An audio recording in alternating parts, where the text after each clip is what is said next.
सब भक्तों को मेरा प्रणाम। दादा, आपको मेरा प्यार भरा प्रणाम। आयुष्मान सौभाग्यवती भव। हम दादा के साथ में बाबा की कथाएं सुन रहे हैं और एक अनुपम आनंद ले रहे हैं। उस भक्ति रस में बाबा हमको डुबो रहे हैं जिसकी गंगा से हम लोग बाहर निकलना नहीं चाहते हैं डुबकी लगाते रहें। कितनी देर तक उसके अंदर रह सकते हैं नाक बंद कर कर ये हमारी अपनी उपलब्धि होगी। दादा से हम आगे की कहानी सुनते हैं कि जब इलाहाबाद में श्री माँ आया करती थी तब क्या होता था। देखो, माँ का, महाराज का जो स्ट्रॉन्ग प्रवेश मेरे जीवन में हुआ सन 58 में हनुमानगढ़ी में हुआ जी। उसके पहले बचपने की एंट्री थी, कहानियाँ थी जी। उसके बाद सन 58 में दिसंबर के महीने में जब महाराज का जाड़े में आना शुरू हुआ तो माँ आई इलाहाबाद अपने परिवार को लेके। बहू थी, पति थे, योगेश और दिनेश बच्चे थे जी। फिर उन्होंने मेरे नाना जी के वहाँ चर्च लेन में मकान में अपना रही जी। तो जब मैं माँ से पहली बार मिला तो मुझे एक सहज स्नेह हो गया। बरसों खोई जैसे चिपट जाता है माँ से, पुरानी उसी तरह से माँ का इंस्टेंट क्लिक हुआ जी। और उस दिन से, अब मैं ये तो नहीं कहूँगा मुझे 100% मालूम था, लेकिन सबकॉन्शियस में था कि ये ध्वजारोहण करेगी, आगे बढ़ाएगी। वो शुरू से ही था। माँ को मैंने अपना मान लिया और मुझे लगा कि मैं इसके साथ इसका मैं हल में बैल बनूंगा उसके। बहुत सुंदर। तो माँ जब आई तो उसके बाद उनको हमारे परिवार से जो पहाड़ी माएँ हैं, राजीदा की वाइफ, मेरी मामी, मेरी मदर, मेरी चाची, एक रघुनंदन पंत जी थे उनकी वाइफ, उनके साथ तो उतना नहीं थे, लेकिन हम तीनों से बहुत प्रेम था, स्नेह मिला सबको, माँ को अपनापन। और माँ ने भी रेसिप्रोकेट किया, वही अपने अब दिया माँ ने, रेसिप्रोकेट किया। और मेरी मदर जो है वो बहुत प्रोटेक्टिव थी माँ के लिए। अच्छा। बहुत प्रोटेक्टिव थी जी। एक तरफ से तो वो बहुत मानती थी माँ को जी, लेकिन सखा भाव से प्रोटेक्टिव भी थी वो। महाराज जी माँ को छोड़ के चले जाते थे ना, बहुत तो क्या करते थे महाराज, जब छोड़ के चले जाते थे कई दिनों के लिए, तो माँ लड़ती थी महाराज से कि तुम जेलर हो और तुम जो है ऐसे करते हो। तो महाराज कहते थे कि उसके घर चले जाओ। हमारा बंगला था रेलवे का, सब अगल बगल था इलाहाबाद में जी जी जी। तो रब्बू की माँ लड़ेगी, रब्बू की माँ लड़ेगी। हाँ, तो तुम लोग जाओ, वहाँ जाओ। अच्छा, मेरी मदर जो है, वैसे उनका नाम था हरिप्रिया जोशी जी और उनका निकनेम था नन्नी, लेकिन वो रब्बू की माँ कहलाती थी, रब्बू ईजा। बचपन से देखा है मैंने रब्बू की ईजा, रब्बू ईजा। तो खैर एक रिलेशनशिप बना।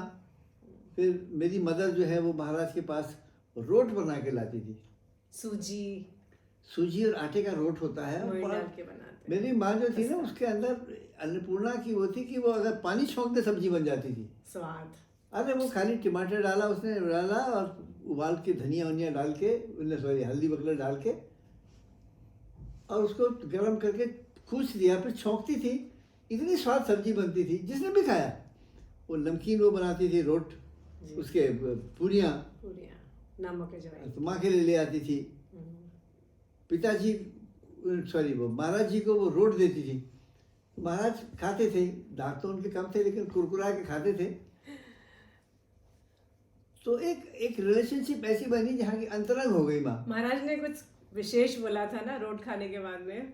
हुआ क्या, जब एक दिन महाराज तरंग में थे, बोले बुढ़िया तूने हनुमान जी को रोट खिला के जीत लिया है, तू मेरी सहस्त्रों जन्म की सहेली रही। यहाँ चूमते थे महाराज। मेरी माँ कहती थी यहाँ महाराज ने छेद कर दिया मेरे। तो अलग अलग ढंग से आशीर्वाद दिया। फिर माँ को ले गए, वो कैंची ले गए। कैंची में जब स्थापना हुई तो मेरे मदर फादर वहीं रहे। फिर जब महाराज का शरीर लीला हुई तो माँ मेरी संगिनी बन गई माता जी की, श्री माँ के साथ कई साल खाना बना के खिलाया। लड़ती थी कि कैसे नहीं खाओगे, शरीर रखना पड़ेगा तुमको, माँ को। तो एक बहुत बड़ा रोल है दोनों का। मैं जो था वो बैकग्राउंड वाला सिपाही था, आया काम किया। हाँ। मैं आगे बताऊंगा, मतलब मैंने माँ को अपनी ही माँ समझा और बहुत कुछ मिला। मैं आगे जब किस्से कहानियाँ सुनाऊंगा माँ के बारे में, अभी तो माँ का चैप्टर शुरू करेंगे। जी जी। तो मैं माँ का, महाराज का हरकारा था। अच्छा, महाराज ने कहा जा महाराज से तो कह दे, ये कहते हैं। ये कह दे, तो मैं जाके बोल देता था। महाराज जी से। महाराज ने कहा माइयों से ऐसा बोल दे जा, तो मैं वहाँ बोल देता था। आपकी पहुंच दोनों तरफ थी। दो प्यार करते थे दोनों, मतलब तो था। और बल्कि जब महाराज वहाँ आते थे तो मैं उसको छोड़ के चला जाता था, उसको किताब को। अच्छा, कॉलेज अटेम्प्ट नहीं करते थे आप? अरे बंक 3-3 मारते चर्चा थे? था, यूनिवर्सिटी गए नहीं जी, 3-3 चर्चा दे। बाप रे। और उसके बाद वो माँ कहती थी रब्बू ऐसे फेंक के जाता था, तो वो उठा के रखा मैंने, वहीं से क्या कहते हैं खिड़की से डाला और आ गए। बस उसका 4 दिन कोई मतलब नहीं, अटेंडेंस पूरी मिलती थी आप? और अगर गए भी घर, अगर गए भी तो खाली नहाने धोने फिर भाग के आ गए। क्योंकि आकर्षण और जो खिंचाव था ना उन लोगों का, उनका प्रेम बहुत था। उसके अलावा कुछ दिखता ही नहीं था जी वो। ये तो मेरा जिंदगी भर रहा है। जी जी। अगर एक बार वहाँ जाना है तो फिर कोई पलट के क्या नुकसान क्या नफा कुछ नहीं, भाग लो। तो ऐसे अच्छा गुजरा महाराज के साथ, बहुत अच्छा बहुत गुजरा। बढ़िया। से माँ के लिए मुझे पंक्ति वही याद आ रही है। तू मेरी माता है, सारे जग की माता है, जन्मों जन्मों से मेरा तुझसे नाता है, जन्मों जन्मों से मेरा तुझसे नाता है। माँ पहला गुरु है तू, शिक्षा तुझी से शुरू। माँ पहला गुरु है तू, शिक्षा तुझी से शुरू।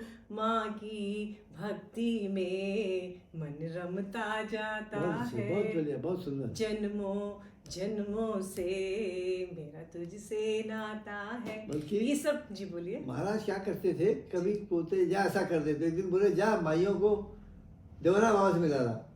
अच्छा, देवरा बाबा से मिला था। तो अच्छा। कुंभ क्षेत्र में, हाँ। बाघ क्षेत्र में देवरा बाबा, वो तो हमेशा नदी से ही चलते थे, हाँ हाँ। आके फिर मचान में चले जाते थे। जी जी जी। तो मैं दोनों माओं को लेके हम्म। मैं वहाँ गया और देवरा संगम पे। हैं? संगम पे। संगम में, जी गंगा क्षेत्र में, जी जी जी। माघ क्षेत्र में। और जी। मैंने उठ के प्रणाम ऐसे किया। हाथ प्रणाम किया। मैंने कहा महाराज मुझे, महाराज जी का नाम लिया मैंने, उन्होंने भेजा है हाँ हाँ। और आपके दर्शन करने के लिए कहा है। बहुत अच्छे। अरे भाई उनका बहुत धन्यवाद, अरे भाई उनका बहुत धन्यवाद।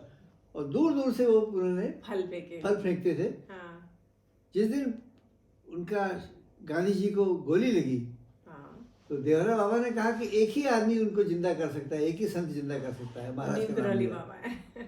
तो समर्थ है, समर्थ है तो ठीक है।